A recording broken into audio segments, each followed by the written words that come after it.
Naji, Kavaji, you can start the program. We are live. Okay, thank you. Greetings and welcome to this Sapan event on the South Asian people's path to peace and cooperation, how to move forward. I am Khawan Mumtaz, a Sapan member based in Lahore, and I will be your host for today's program. We had planned the meeting today to celebrate Sapan South Asia Peace Action Network's 4th anniversary. It is with great sadness, however, that we begin today's program under the shadow of the gruesome terrorist attack that took the life of 26 tourists in Pahalgam, Kashmir. Sapan strongly condemns the act that killed innocent unarmed tourists and extends its deepest condolences to the families of the dead. We also acknowledge the courage of those who came forward to provide protection, safety, and support. In the memory of the dead, may I request everyone to observe a moment of silence.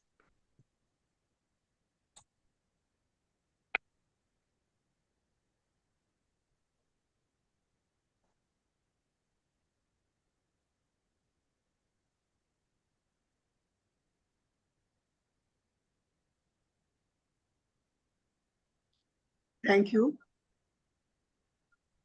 Sapan, founded in March 2021 by a group of individuals from South Asian countries, concerned individuals, were committed to fostering peace and taking forward the legacy of regional peace activists and visionaries. It aims to amplify people's voices and work for dialogue, understanding, and cooperation across the region. Towards this, it has organized regular seminars. We've had monthly, last Sunday of the month seminars, debates, cultural events, and film screenings, engaging a wide spectrum of speakers inside our countries and in the diaspora, concerned citizens and youth. Over the past 4 years, SAPAS has furthered a narrative upholding the concept of soft borders, advocating for human rights, and collaborating on pressing socio-economic, political, and environmental issues such as public health, gender equality, ecological sustainability, climate change, and safety and legal reforms, road safety and legal reforms. We at SAPAN are aware that the pathway to peace is not necessarily smooth, and our region is strewn with setbacks. Despite geographical contiguity and symbiotic connectivity, relations between South Asian states are strained. SAARC is in deep freeze. Travel between countries is restricted. Relations between India and Pakistan in particular are at a breaking point, and there is nil economic integration. There exists, on the other hand, at the same time, great unrealized potential and resources, human as well as material, for prosperity and well-being, and an underlying but unmet desire for peace, mobility, and opportunity. Notwithstanding the challenges, we believe that dialogue and people-to-people exchanges on common interests and understanding can help in finding the path to a peaceful future. Today's discussion aims to discuss how to forge the path to peace and cooperation, how to move forward. The current situation gives urgency to this task. We have today 3 eminent speakers. Sara Hussain from Bangladesh, an eminent lawyer who's been for social justice and citizens' human rights. Rafi Alam, also a lawyer from Pakistan, very deeply engaged in environmental issues and environmental laws. And Lalita Ramdas from India, an educationist, peace stick and outspoken spokesperson for peace in the region. The moderator is Khushi Kapir, one of our founder members, who is from Bangladesh, well-known peace activist, human rights activist, connected to the grassroots as well as the policymakers. So for today's session, we also look towards the end, answers to your questions. Before I pass on the mic to my colleagues, house rules and reminders. Please mute your microphones when you're not speaking. Please introduce yourself in the chat. Use the chat for questions or comments, but keep it on topic and respectful. Be patient with technical difficulties. At the best of times, some glitch can always happen. And as always, we invite suggestions and feedback from everyone. And now I would like to hand over the mic to Beena Sarwar, who's another of our founding members, to share some information about the SAPAN founding charter. Over to you, Beena. Thank you. Thank you, Rani. I'm just going to share the SAPAN Charter really briefly. And thank you for that very moving introduction and that moment of silence for the Pahalgam victims. So this is the SouthAsiaPeace.com page, webpage, and the founding charter is on it. It's an alliance of individuals and representatives from various organizations, and we now have more than 107 organizations and hundreds of individuals. The charter is basically calls for the governments and the peoples of South Asia to work towards instituting soft borders, ensuring human rights and dignity for all, and particularly in their own countries before pointing fingers at others, and collaboration and cooperation in all areas. And it was endorsed on 28 March 2021 by over 90 individuals. Anyone who hasn't endorsed it can do so by clicking there, and maybe someone can share the link in the chat. For those who haven't endorsed it, we have it in several languages. The Tamil one is coming, and there's a Gujarati one as well, which have to be finalized. So just scrolling very briefly, so you can see like now there's 107, I believe, organizations from the region and around the world. And the initial endorsers, that's that, and then further amendments. We have some really wonderful names there. So I'll stop there and I'll hand it back to you, Rani. Thank you.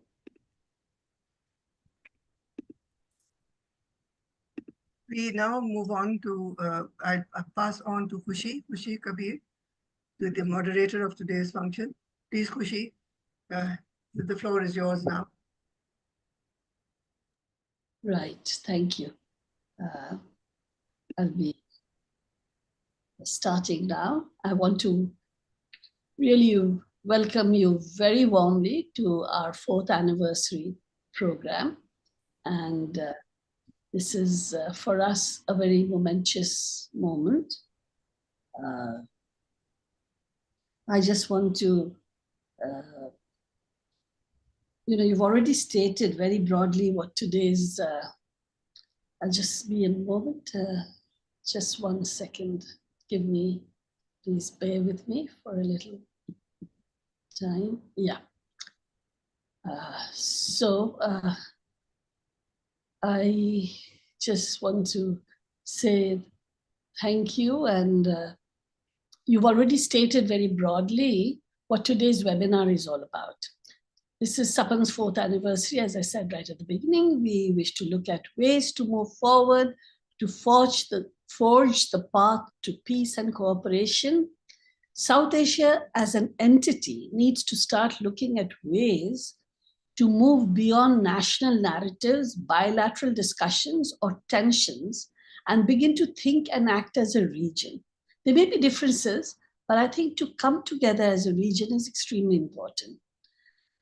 We need to start believing that this is the only way that this region can move forward. Anything that impacts any one nation in this region has repercussions on all the other nations too. So today we have brought in 3 speakers from 3 countries and 3 areas of interest in the region to share their views and their dreams with us. The format we will follow is each speaker will get an initial time to speak for 6 to 7 minutes. After all 3 have spoken, we will take questions from our audience. We request our audience to use the chat box to ask their questions or leave a comment. Depending on the time available, we will select what appears to us as the most pertinent questions and will refer the questions or comment to the relevant speaker. At the end, we will ask the speakers to give a very brief concluding remark on each of the topics after having heard it, or everyone speak and all the questions that have been raised. So I now very warmly and with great affection, like to introduce our speakers. I would like to start with Sara Hussain. Sara is a barrister, and she's extremely well known. I don't know why I'm reading out what I've written about her, but I'll still do so for some of those who may not know her. Sara Hussain is a barrister in the Supreme Court of Bangladesh, practicing in constitutional, public interest, and family law. She's a partner in the law firm of Dr. Kamal Hussain and Associates and serves pro bono as the honorary executive director of the Bangladesh Legal Aid and Services Trust, a major legal aid provider in Bangladesh. She has been at the forefront of advocating for women's rights in Bangladesh, in all the Bangladeshi courts, and played a key role in drafting legal reforms to protect women, to protect all marginalized communities in this country and citizens at large. She has served as an expert in many high-level international UN commissions. She's been on trust funds on human rights and gender justice. She's now the chair of the UN Independent International Fact-Finding Mission on the Islamic Republic of Iran. She's been on missions to many of the most difficult countries too. So thank you for joining us, Sara. We look forward to hearing from you. The second person I'd like to welcome, and I'm totally impressed by his CV, Ahmed Rafe Alam, who is also a lawyer, but he's an environmental lawyer and a Yale World Fellow specializing in the energy, water, natural resources, and urban infrastructure sectors. Very, very important sectors for the world, for the planet, and for all of us living in it. Mr. Alam has vast experience in environmental law and regulation, and regularly advises clients on environment, water, sustainability, climate change, energy efficiency, and air quality issues. Mr. Alam has served as a member of the Punjab Environment Protection Council and as chairman of the LESCO and LWMC. He currently serves as a member of the Pakistan Climate Change Council, senior advisor to Air Quality Asia, and member of the Hisar Foundation think tank on the rational use of water. We look forward to hearing your views, Rafe Alam. Last, but not at all the least, is our dear own Lalita Ramdas. Lalita is an educator, an activist, and a lifelong advocate for peace and justice. Along with her late husband, our dearly beloved Admiral Ramu Ramdas, she is a SAPAN founder member. She's a founder of Greenpeace International in India and believes, and was their chair for a while, and believes in building a world where peace is possible. She dedicates her efforts to education, dialogue, and cultural initiatives. A strong proponent of Dharma Chakra, the wheel of righteousness and justice, she's committed to regional cooperation and reconciliation. So I would now like to start the discussion. Sara, if you're ready, I'd like to start with you. I see that you're online. And I'd like to start with you in asking you two areas or issues I'd like you to talk about and hear your views about that. One is addressing the human rights situation of ethnic minorities, of women, of children, all other marginalized communities of all forms in South Asia. How does one look and what does one do to promote legal reforms? How do we ensure equality and justice for all citizens? You know, all of our nations have had and do have at many places very unequal systems where justice is concerned. So I'd like you to address that. And the second part is, how do you see a uniform approach? Because this is South Asia. So how do you see a uniform approach to this issue in the region? How is a regional approach possible? Something that is applicable to all, seeing how fractious we are about identity issues, our religion. We get so uppity about our religion. We get upset about anyone saying anything. Our ethnicity, caste, culture, the regional differences that exist.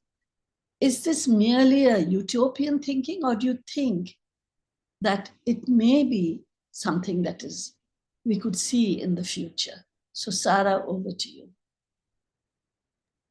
Thanks so much, Khushi, and thanks, Bina and Sapan, for the invitation.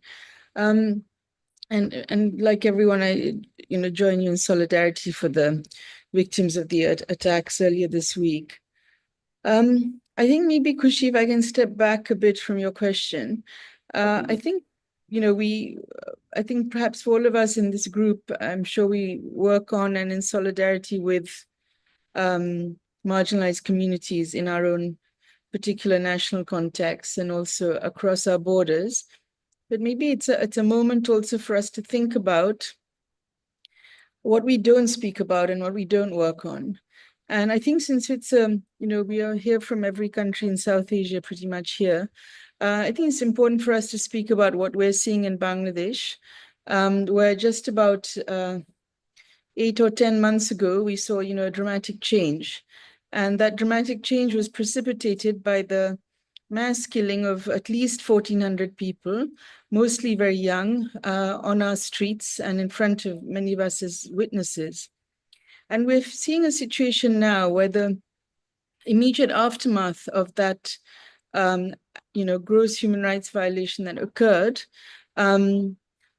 were several. One was, of course, the cry for justice in terms of those mass killings, which didn't involve in the main marginalized communities. They did involve many young people, they involved many ordinary workers, but they involved people from the majority community in terms of religion and ethnicity, so majority Muslim Bengalis.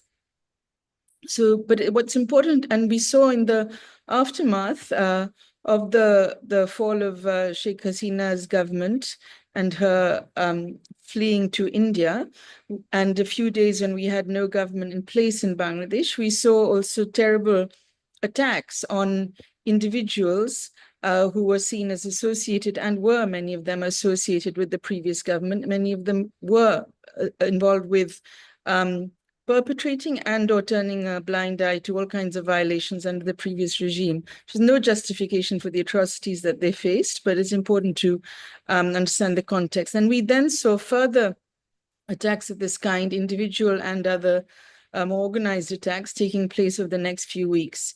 But we saw a depiction of what happened in Bangladesh in the region very partially. For many people, perhaps, I don't know to what extent you noticed or followed the situation here, but certainly in much of the Indian media and a lot of the diaspora media from Bangladesh, from people who are supporters of the former regime, we saw a kind of depiction of what happened, which is very, very far from the truth.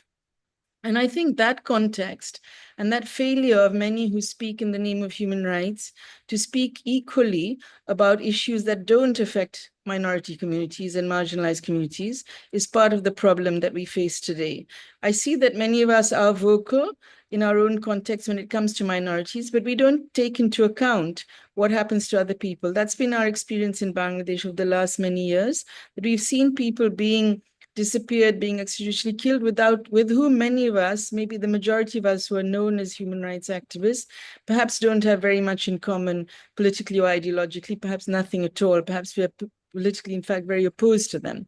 But our inability to take into account that what happens to them, an extrajudicial killing of a person that you're deeply ideologically opposed to, also requires being called out.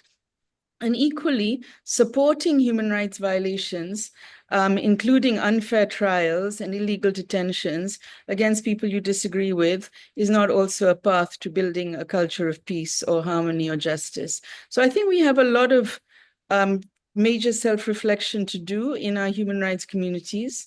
And I just wanted to say that as a way of sort of introduction to obviously then going on to, not perhaps so obviously actually, but going on to say that, what we're seeing now is this kind of binary that we've seen being very much part of our culture of politics, but also of activism, is coming back. It contributes to a cycle of violence. So we see minority communities who are not involved, perhaps many of them, not perhaps involved, definitely many of them in perpetrating all sorts of violations, being blamed as a group for activities of some members of those communities.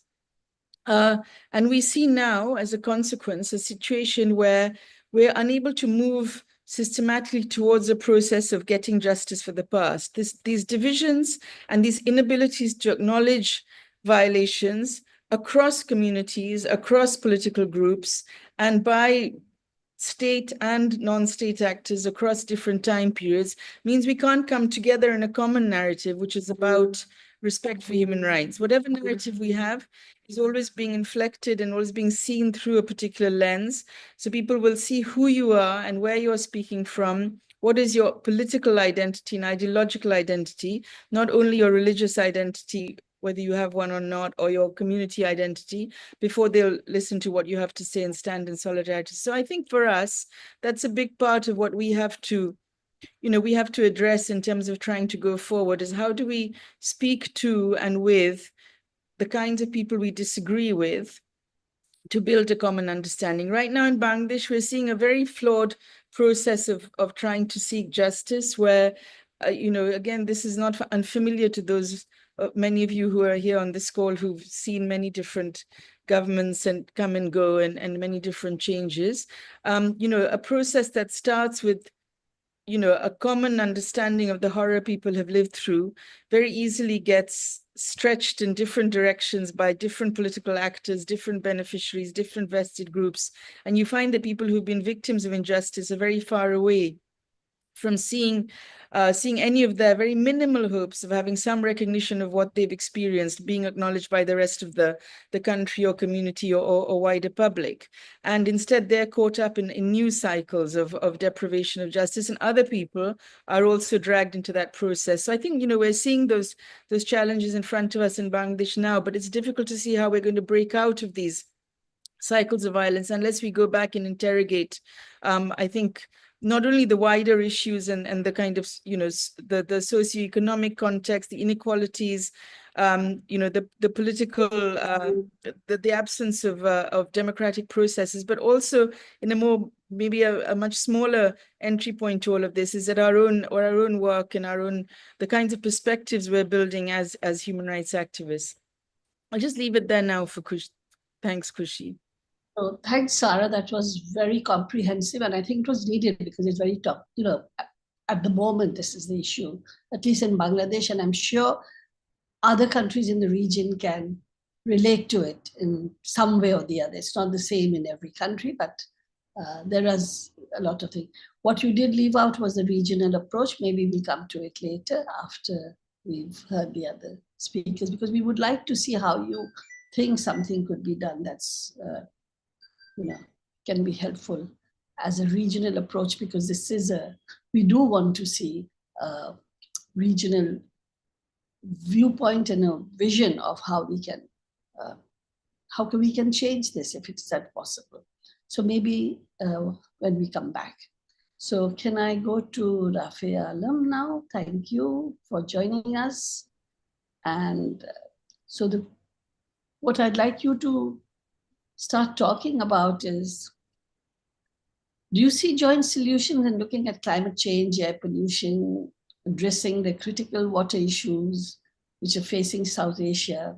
Tensions are there between, the water issue is something that's so tense and that's so regional, because there's tension between water sharing in at least 4, if not 6 countries in the region, which if you leave out the island states of Sri Lanka and Maldives. But especially India, Nepal, India, Bangladesh, India, Pakistan, it's very, very strong. Air pollution, I think, in each of our countries is so dense. So I think we can all be vying for who has the worst air pollution.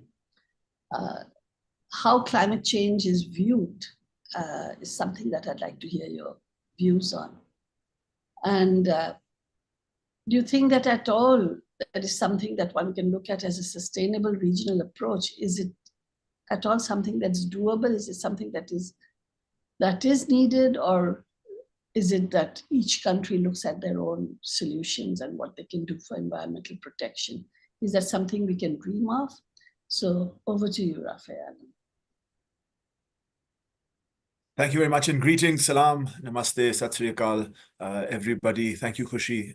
Thank you, Bina. Thank you, Sapan, for organizing this webinar, which it seems now is at a very important time and juncture on peace and cooperation in South Asia. I want to start by saying that, in my view, the climate crisis isn't as much about global warming and greenhouse gases as it is a civilizational crisis. We have, as a society, overconsumed the resources of the earth and have tilted nature's delicate balance that has sustained this civilization since the last ice age. We no longer live in a planet that can sustain this current civilization, and that's why it's a civilizational crisis. It's not a species extinction crisis, but this civilization cannot hold anymore. And you see this everywhere. You see this in the climate disasters that are reported almost daily, the impacts of droughts, the impacts of floods, the heat waves, and so on. But beyond this, you also see it in the weakening and the stress put on various institutions that support our civilization. And one manifestation of this, of course, as you referred to earlier, is the breakdown of institutions, the sort of established post-World War II, post-Cold War, post-1990 New World Order institutions are collapsing around us, and we're seeing a crackdown on civil liberties and human rights across the world. And it seems that we now live in a world where power is more important and relevant than rules. And it is exactly in this world that I think you need to have empathy, the identification of each other's humanity, a person-to-person contact, a person-to-person relationship to save ourselves. And that's why it's this Indus Water Treaty and this point of having a SAPAN webinar today is so important, because after that horrific terrorist attack in Pahalgam, there's been, anyway, let me give you some history on this treaty. It was signed in 1960, and it sort of divides the rivers of the Indus Basin, 3 here, 3 there. And it's only really been put to test twice in the cases of the construction of the Baghliyar Dam and the Kishan Ganga Dam. More recently, there's been some confusion on the dispute resolution mechanism. There are 2 areas or forums you can go for dispute resolution. And back in 2017, India had complained to the World Bank for favoring Pakistan's position on approaching the International Court of Justice. This was almost immediately after the attack in Uri in 2017, which India blamed initially on Pakistan, and which was also the period of time when Narendra Modi gave his waters in blood speech on the banks of the Ravi at Bhatinda. That in result of which the World Bank paused the operation of the treaty for some years, and since which it has been unpaused. So this idea of suspending the treaty isn't a new one. It has happened some time before. But about 2 years ago, India wrote to Pakistan seeking amendments and reform in the Indus Water Treaty. And there might be some legitimate reasons for this, although those letters were never shared publicly. Firstly, we have a problem with the adjudicatory forum. And then there are also questions that arise with India's desire to repair old barrage infrastructure on the eastern rivers, which are all things that require both countries to sit and look at the treaty and renegotiate it. But now, after this attack, India has suspended the treaty, so to speak. But I have to explain that, and I could go into great detail, but this is not as bad as it can be or as it looks, because it is next to impossible for India to control the waters of the western rivers. Think about it. India would have to construct a dam on the Chenab, which will take 10, 12 years. And that too in an occupied territory, and that too building a storage dam that will store water and displace people. It's a tall order and something that will take years to do. Meanwhile, we live in a time of the climate crisis where ISIMOD has told us that the Hindu Kush, Karakoram, and Himalayan mountain ranges are under dire threat of global warming. About 35% of the glaciers on the third pole are set to melt at 1.5 degrees of warming, and over 65 at 2 degrees of warming. And I should point out that last year was the first time that we recorded surface temperatures 1.5 degrees hotter than the Industrial Revolution. So that melt is happening. And by the time these supposed dams are built by India, there won't be any ice or any glaciers in the HKH region for any water. And so, for these and many other reasons, I really think the treaty is not fit for purpose. It is the only transboundary water arrangement that divides water and doesn't share it. Contrast that with the Danube River Treaty, which is a river that goes through 9 countries and they share responsibilities. This could be a time, therefore, for a rethink on how we share water from the HKH glaciers. And it would be my vision to get all the riparians, I'm talking Afghanistan, Pakistan, Nepal, India, Bangladesh, and even China, to come together to speak of the immense amount of water and the 5-6 important transboundary rivers that emerge from the Himalayas and into Asia and South Asia, and really, in the age of the climate crisis, come up with a vision on how to cooperate. Now, I know I'm running out of time, but 2 brief sentences on air pollution and a vision forward. Air pollution is a killer. Millions of people in our part of the world are at risk of losing their lives prematurely. And we know what to do with this regional catastrophe. This is a Kabul to Calcutta problem. And I know tensions in South Asia are such that our capitals don't speak to one another. But air pollution, the idea of sharing information, especially through educational institutions and research institutions, is an opportunity to find areas of cooperation in these trying times.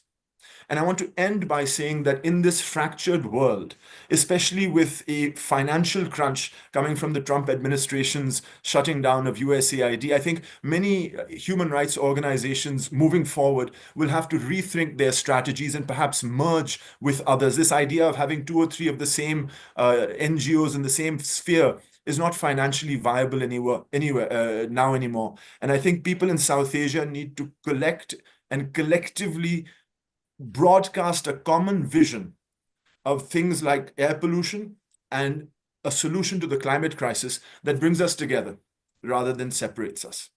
Thank you. Thank you, Rafi Alam. And now we want to go to our dear Lolly. Lolly, I'll let you speak as you wish to speak, but I just thought the case for denuclearization and the reduction of military spending in favor of social and environmental investments is something we all have been shouting for, and you have been there at the forefront. Each year, the 2 bigger nations seem to be more and more involved in outdoing the other in building up their own nuclear bases. And smaller nations thinking of starting nuclear power station and all of them in their own way, increasing military presence in their own countries. So what do you think? Can we go beyond a parochial borders and boundaries mindset? Can we start not feeding and fostering the othering of others in the neighbors in the region? Can we ever dare to dream of a union of South Asia similar to something like the European Union and have our own South Asian parliament? Is that something that's not possible? Lolly, over to you. Thank you, Khushi. Salam and namaste and sat sri akal and greetings to so many over here, amongst whom there are old friends whom I haven't met for a long time. And that is what Sapan actually, I think, has succeeded in doing. Demilitarization, denuclearization in South Asia. I see it as an imperative. And when we decided to use this topic, when we talked about it 3-4 weeks ago, there were no war drums beating, and we were very hopeful that it would be a presentation that we could discuss, because it was part of our primary mission to build a peaceful South Asia. But that was before the 22nd of April and the killings in Pahalgam. There are no words to express the grief, the shock, the sorrow, and the condemnation. Ironically, that was Earth Day. But that day, Mother Earth was drenched in the blood of innocent men, largely singled out because they happened to belong to a particular faith. And at the same time, there were these wonderful people like the young horseman, Sayyid Ali Hussein Shah, who also lost his life because he went out to save people. For me, on a personal note, the death of this young man, Vinay Narwal, a lieutenant in the Navy, brought something very close to me because 63 years ago, one young lieutenant, Ramu Ramdas, and myself spent our honeymoon on a shikara on the Dal Lake and in Pahalgam. So, in these circumstances, I was finding it extremely difficult to write a kind of a sanitized piece on demilitarization and denuclearization. So, I'm hoping that you will allow me, Khushi, and others to share some random thoughts and reflections which come to my mind. For me, the personal has always been the political. And I want to begin by connecting some interesting dots that came to me during what has happened in this last week. There was Gaza, there was the statement by the Pope the day before he died, asking for a ceasefire. Then came Pahalgam. On the 24th of April, I don't know how many of us even remember a word called Bandung. There was a Bandung conference that took place 70 years ago. And it is something which I have always felt would have been a wonderful template for us today in Sapan and in South Asia to look at the kind of dreams, the kind of hopes, the kind of intentions for cooperation, for peace, of countries coming out of colonization. Then we have seen the weaponization of religion as it has happened over time, and particularly now again after Pahalgam. And of course, the constant threats of a nuclear Armageddon. It's important, I think, for us to just go back a little bit and revisit, in the context of all these various peace efforts, that there was another world where we were coming out of the shadow of the horrors of Hiroshima and Nagasaki. And then came the specter of, and I call it a specter, of nuclear energy, nuclear power plants being touted as a peaceful use of nuclear power. This too, in my view, was pushed by the former imperial powers who needed somehow to repackage the money that they spent on the nuclear bomb in the first place. Every nuclear power plant is potentially a bomb producing factory and potentially a time bomb for leaks and accidents. As you know, Fukushima happened in 2011. An important date that has also just passed was April 26th, which is Chernobyl Day. And I did want to draw the attention of our group here that there is a small but dedicated, absolutely passionate group of anti-nuclear campaigners who have just completed a 2-day meeting in a small town in Kerala. And their basic agenda is to, again, cry out against the new privatization moves for nuclear power plants, certainly in India. And what they have pledged, and they, I think, have passed a resolution, is that we need across South Asia to actually take up the campaign for a nuclear-free South Asia. As the regional conflicts grew, particularly between India and Pakistan, as we all know, the fateful decision for both countries to go nuclear in 1998 to do their tests in Pokhran and followed by Chagai happened. And tragically, egged on by the regimes in power, this was projected as a step of great religious nationalism and the success that actually represented. And I wanted to quote a short piece from something that Ramu wrote in 2018. It is very unusual for a senior serviceman and a former head of the service to actually come out publicly against two countries becoming nuclear weapon states. So he says, India went delirious with a patriotic fervor that was deliberately fanned and fomented by a government which was already busily building an agenda of communal division as a primary plank for political power. And the spectacle of hordes of faithful carrying holy nuclear soil from the site of the explosion to religious sites across the country is something that we need to remind ourselves happened, and which is an early warning of how the convergence of science and blind faith could be used and twisted in the years to come. It was then that he said, I realized the decision to go nuclear was a grave mistake on India's part, and he came out publicly campaigning ever since then against and for total nuclear abolition.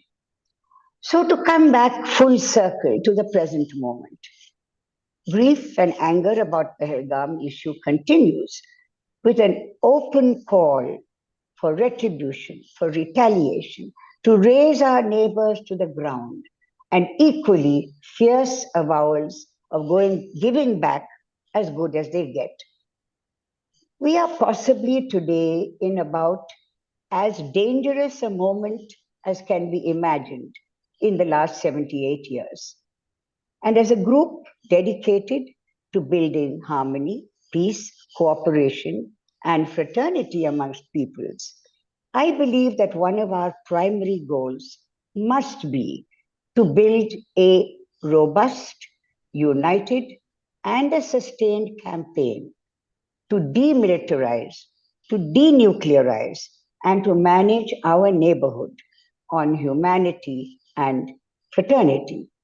Only thus will we be able to create a South Asian region where our peoples can work together for our common good. As we all know, South Asia is amongst the poorest and densely populated regions in the world. And this obscene expenditure on arms and weapons, maintaining the world's largest armies and the most lethal amongst them, must be ended. How can this happen, though? I believe it is only when people come together and say, enough is enough, not on our watch and not in our name, that we might be able to begin a process of change. So, to dream the impossible dream, many questions, few answers. Maybe we can take an example from the Kashmiris, who, after this dreadful tragedy, have come together probably as never before, because they see this as an attack on their respected guests and a blow to their fragile economy. They have said very clearly, terrorism and violence will be fiercely resisted. Can we use this moment to reach out to our two countries, India and Pakistan, who are, as ever, locked in conflict and near war situation? Is it possible to mobilize the leadership in other South Asian nations to bring India and Pakistan around the table for dialogue? Are we just idealistic dreamers, stuck in a time warp and out of touch with reality? This is what I'm told a lot of the time. But then, isn't that what we have given ourselves, the name that we have carefully chosen? Our given role is to dream, to imagine, and yes, to climb every mountain and ford every stream. I will stop here, friends, with only one strong, positive message that I will continue to speak about and talk about and communicate. that we have no option but to lead the charge, to demilitarize, to denuclearize, to push and work with all like-minded groups for disarmament, or at least to disarm the nuclear warheads which are spread all across the world, ready to go. The Treaty on the Total Abolition of Nuclear Weapons perhaps can provide us a strong platform from which to go forward. There is also a great precedent provided by the Comprehensive Plan for Total Disarmament, which was presented to the General Assembly by the late Prime Minister Rajiv Gandhi, which unfortunately has also been given a quiet burial. Is it time that we can resurface something like that? Much we can do when we walk together. And as my friend Kamla Bhasin loved to quote, and we remembered her on her birthday, I think it was yesterday, there is no path to peace. Peace is the way. Well, let's see what we can do going forward. As I said, we have no choice. And I am absolutely certain, and this was Ramu's faith and hope, that one day, yes, that impossible dream would be realized. Thank you. And, as I said, I'm open to questions. Thanks, Thank Kushi. you. Thank you, Lolly. That was very inspiring to hear you. And you were very pragmatic in talking about what's happening. I don't know if we've got some comments from some very eminent people across in all our countries. And it's been very, I hope everybody gets a chance to start to look at them. But Beena, Pragya, have we got any questions from anyone? Or this is the time that we can ask for questions, and then if not, if there aren't any questions, we'll ask speakers to say a few words as what they think would be the way forward. Maybe others might like to comment from amongst the audience. Perhaps a lot of the comments have come up in the chat box, but maybe if somebody could read out more important ones, if there aren't any questions, and then we can have you all speak again. Beena, is there somebody, Pragya, around? Can she read it out? Yeah, I can read some of the comments.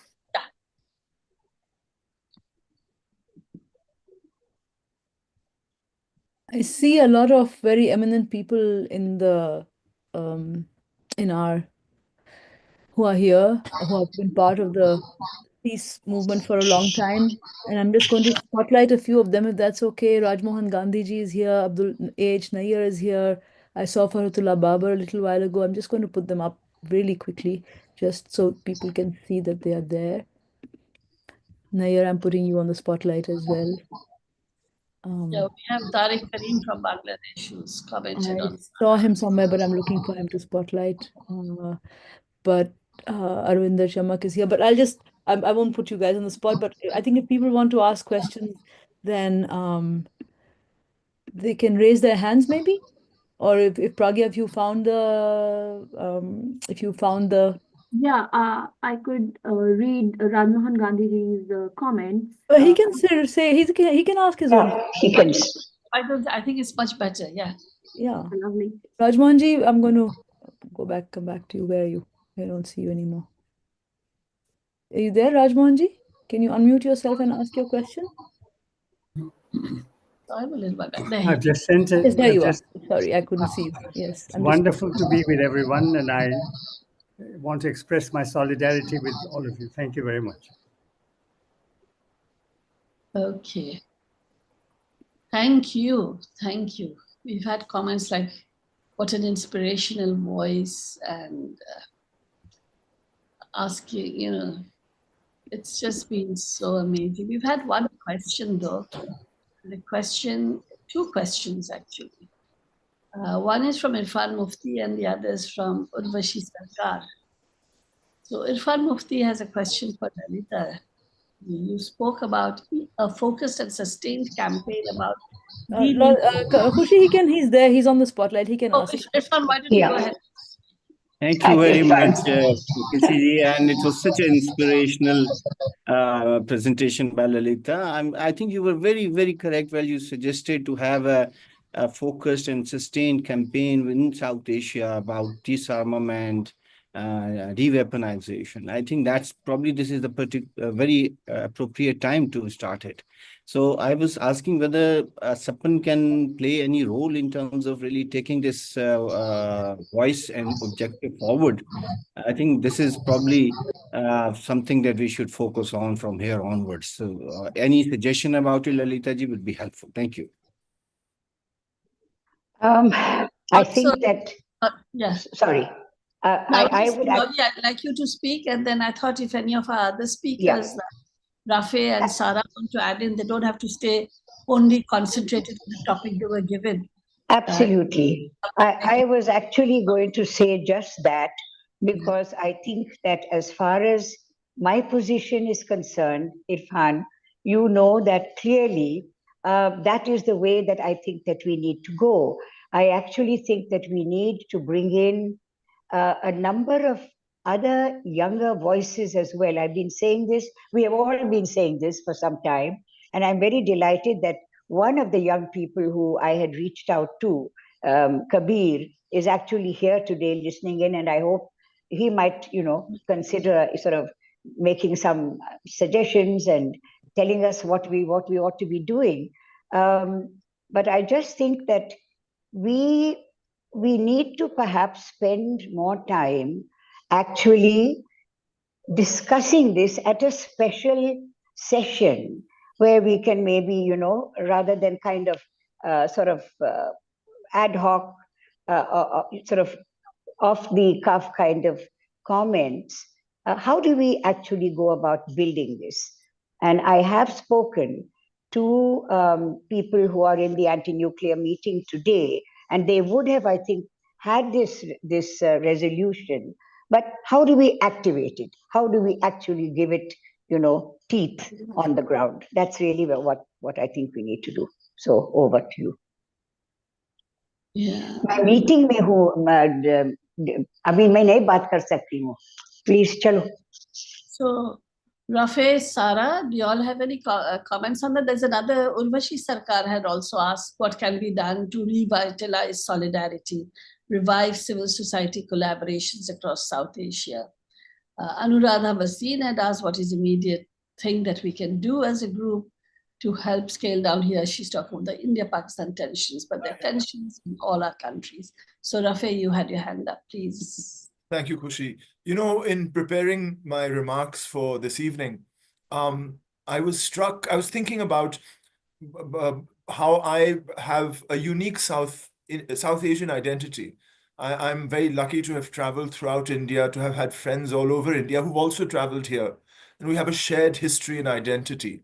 And I was reminded actually of when Rabindranath Tagore came to visit Lahore in 1918 or 1919. And this was a poet who didn't write in the language of Punjab, but was received because there was a common identity.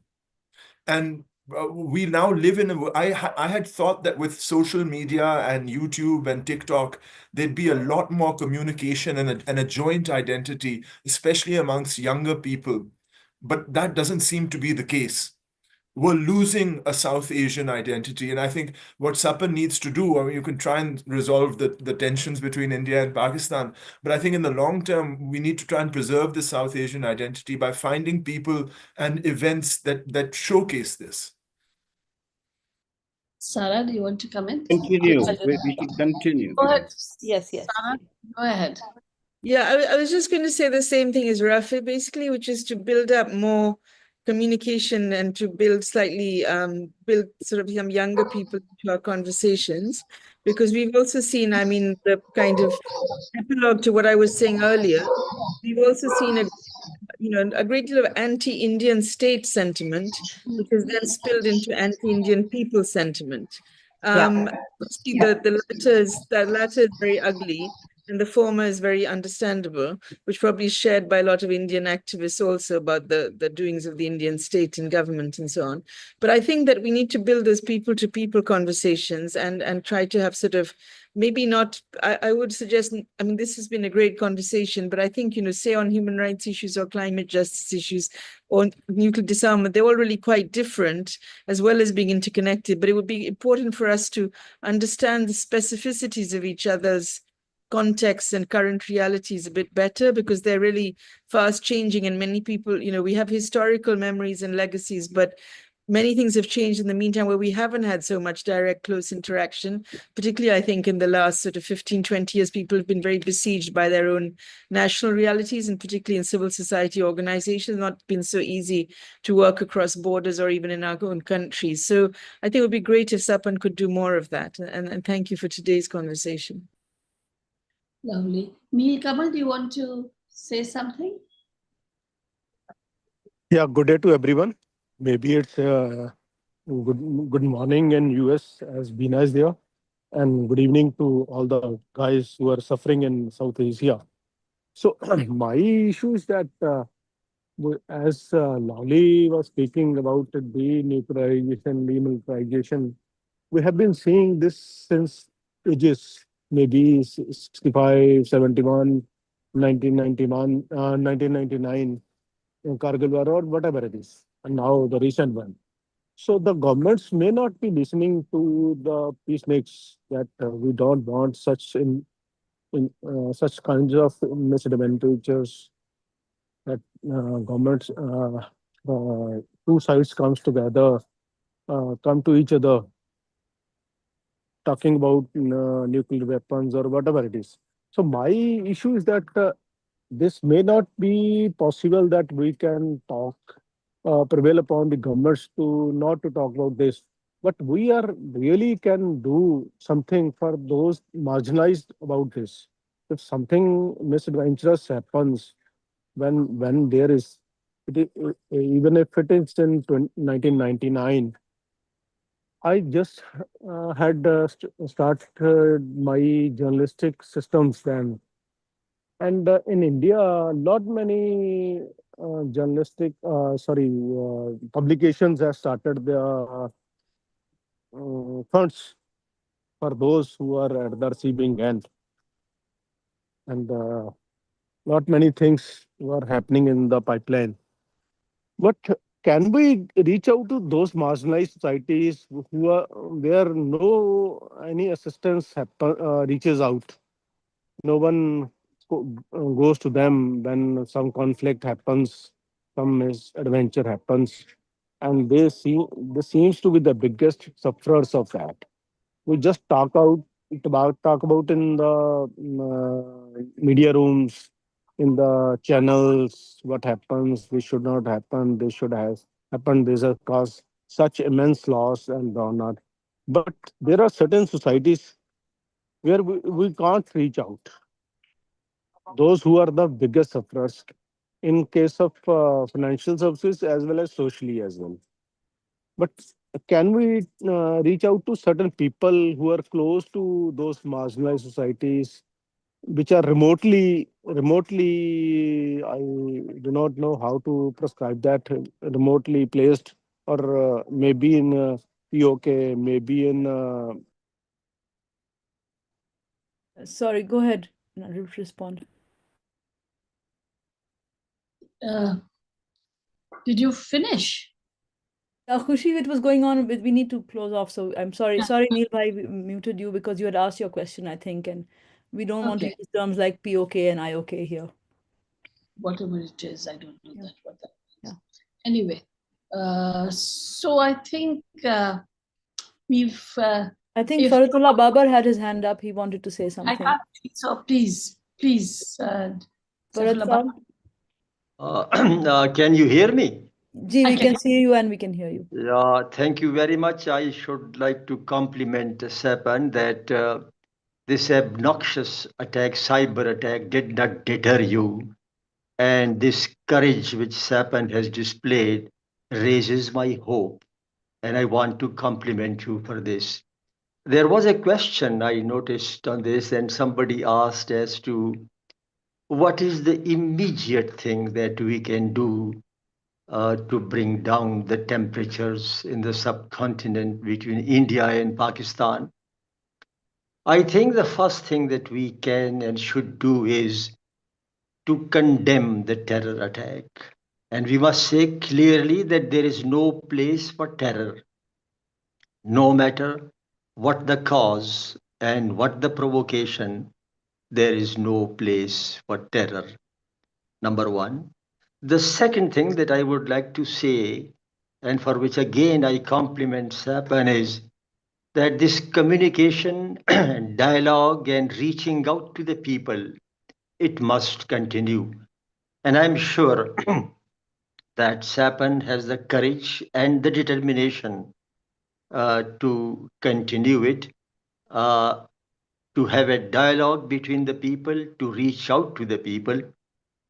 There is no alternative for us other than to reach to communicate with the people. And the absence of alternatives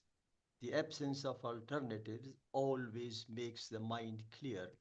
So I think that we must be very clear that we have no other alternative except to reach out to the people and to communicate with them. I should also like to compliment Lalita Ramdas and Rafe Alam and others for making very brilliant presentations. And as Rafe Alam pointed out, I think this is a very perceptive comment. And you said that as far as the real issue now between India and Pakistan, which we must attend to, is the climate disaster. And I think, yes, the glacier melting, the least the two countries can do is to share data on the glacier melting. The least, this is what they can do. Even if there is no talk, no conversation on other issues, on this one issue, probably we can talk because the glacier melting is a disaster both for India and Pakistan, and in fact for all the countries in this region. I should also like to comment very briefly on what Lalita Ramdas said about denuclearization and demilitarization. Well, the first thing that we should be talking about among ourselves is to make at least this region a nuclear-free zone. Now, all this looks like a dream, particularly after a Pahalgam incident. This looks like a dream, but I think that we all have a right to dream. As my leader, Benazir Bhutto, when she was addressing the population conference in Cairo, she concluded by saying that all that I have said might appear to you to be a dream, but then everyone has a right to dream. And she said, I too have a right to dream. So, Sapan, you have a right to dream, and I hope that you will be lifted towards your dream. Thank you very much. That's beautiful. Anyone else, or shall we then move on to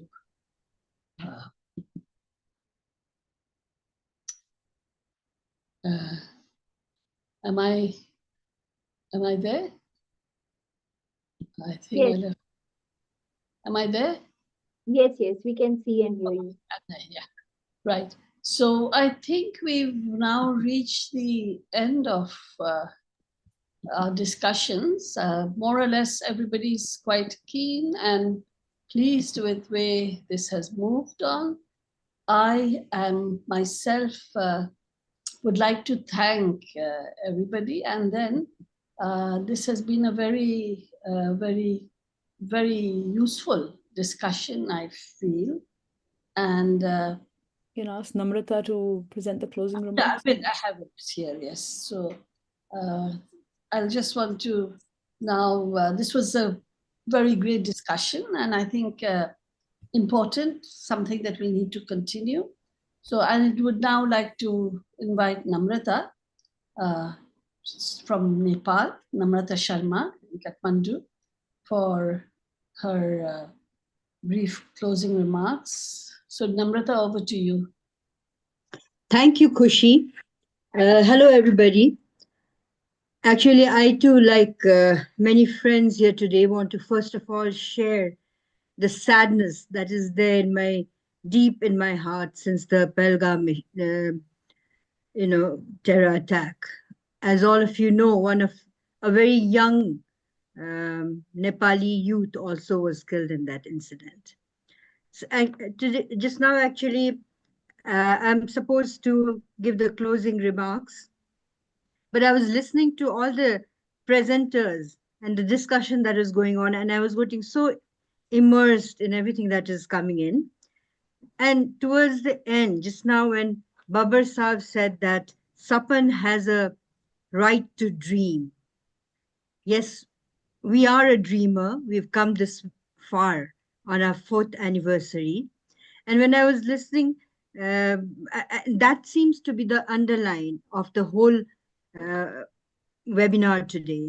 We have to continue what we have been doing, and we have to continue to dream. Like when Sarah was giving her presentation, what struck me, like, as a journalist and a human rights activist, I too have been feeling like you, Sarah, that we can't seem to be coming together in a common understanding of human rights. It has different implications.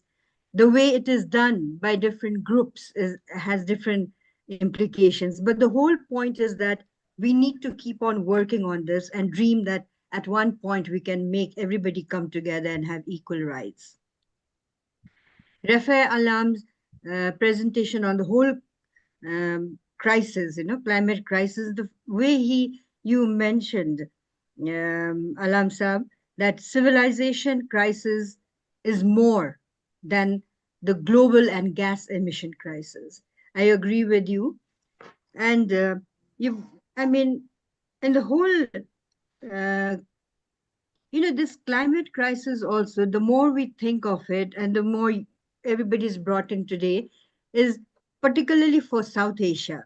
There is no alternative for us if we want to address the climate crisis, but to come together, and that's what all the speakers have been saying. The questions that were coming in also is no matter whether it's human rights, whether it's climate crisis, whether it's denuclearization and demilitarization. Until and unless the people of South Asia come together, we will not be able to achieve it. Lolly, the way listening to you is always a pleasure. And the way you ended towards saying, like, there is no path to peace. Peace is the way. And also, as you mentioned, before 22nd April 2025, you thought you could actually bring South Asia together, especially when we Sapanias get together to plan for activities. And when we have webinars like today, when everybody comes together and joins and talks about South Asia being together, we have this passion and we feel our passion is actually coming true. Our dream is actually coming true. But after 22nd April this year, you had to rethink. And I think we all have been rethinking. That day, as you said, is the bloody day. It became a blood day instead of the Earth Day. It actually became a blood day, And then you've been thinking of how you and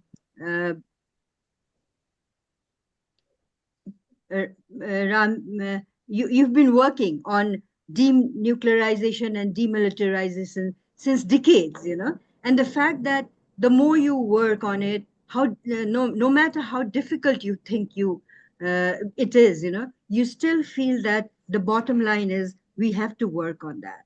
So while listening to all of the wonderful speakers we had today, Khushi, the moderator, and then also all the questions that were coming in, a couple of things for South Asia, so for Sapan to take forward, is that we need to retain the South Asian identity. There was a comment, there was a mention also about this, that Sapan maybe need to start looking at new role models and start working on them and see how we can have our own identity and make sure that we don't lose it. You know, working on bringing India and Pakistan is something that we've already started. And although with the incident in Pahalgam recently, that may seem a daunting experience. I mean, we Sapaniers never get daunted or harassed by anything like that cyber attack which happened recently, just a few minutes ago. So that's what we should be doing. Everybody feels that we should keep on working on bringing India and Pakistan together.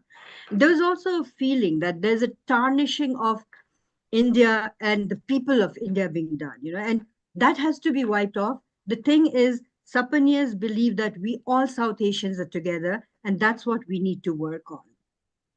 Thank you, Babar Saab, for congratulating us on keeping on going, even when we were attacked in cyber just a few minutes ago.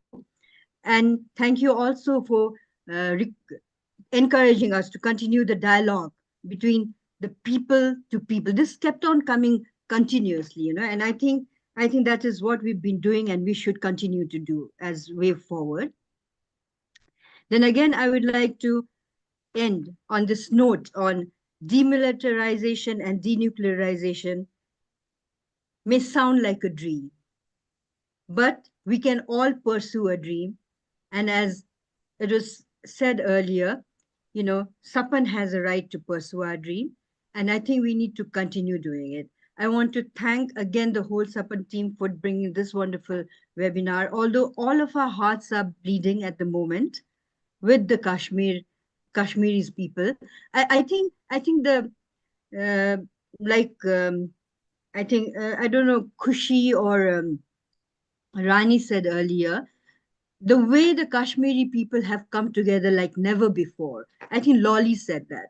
And it's been coming out frequently, like they've come together never before, even when they've been attacked so brutally, terrorized so brutally. If they have the courage to come together, I think the whole of South Asia should have the courage to come together. And that's the part for us to be together and still dream on being a place like what the European Union or whatever, and our own South Asia work together to move towards ending climate change, move towards ending terrorism, and have a place where we all can visit our countries and be with us, each other, anytime we want. Thank you very much. I would like to pass on back to Rani again in Lahore, my colleague in Lahore. Thank you, everybody.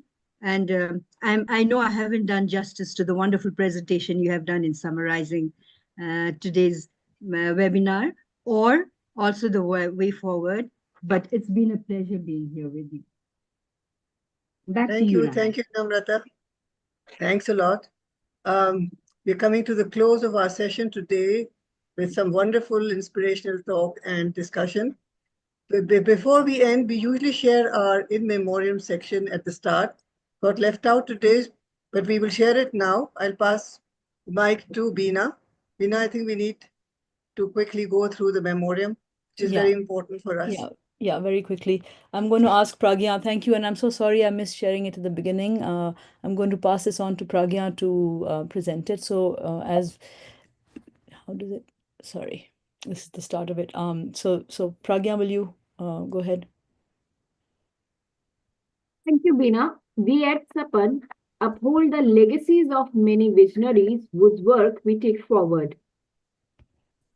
We commemorate those who have passed away since our last seminar, people who contributed to peace building in the region.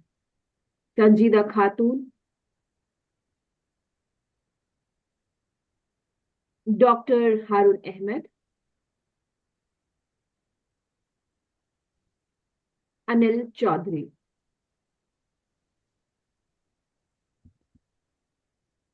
Thank you. These are the people who left us in this period since our last meeting, who've been our ardent supporters of human rights, activists, inspirational people. And with commemorating those who have passed away and those who have recently passed away, we come to the end of today's session. And again, with the deep thanks to everyone who's joined and participated, and looking forward to our future getting together, because in-person meetings are now very difficult. This is our best way of keeping connected and raising our voices together. So thank you and goodbye. Can we quickly click our picture? Yeah, I'm Can just we asking click- people to, you can stop the YouTube live and we can, if people, whoever wants to come in the photo, please come, please add your